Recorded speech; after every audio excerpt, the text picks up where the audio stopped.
साता थैया थिरकत हावे घुंघरू पाँव बंधाए वो।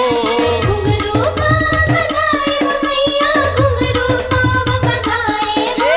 छुटुक छुटक छुटकी बाजे माता के मन ला भाए वो। माता के मन ला भाए वो मैया, माता के मन ला भाए वो।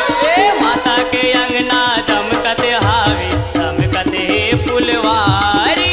लाली लाली लाली ओढ़े चुनरिया बैठे हे मैया सजे अंगना दुआरी। मैया के अंगना सातों बहिनिया चाचा ते तेरी हरी नारी।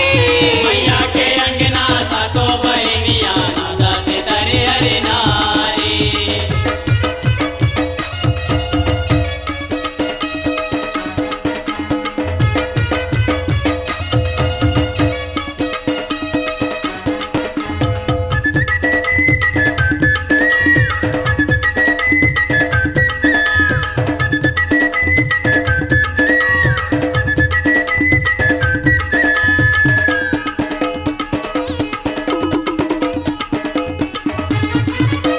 सातों के नचना देखते मैया मन मन माँ मुस्काए वो। मन मन माँ मुस्काए वो मैया, मन मन माँ मुस्काए वो।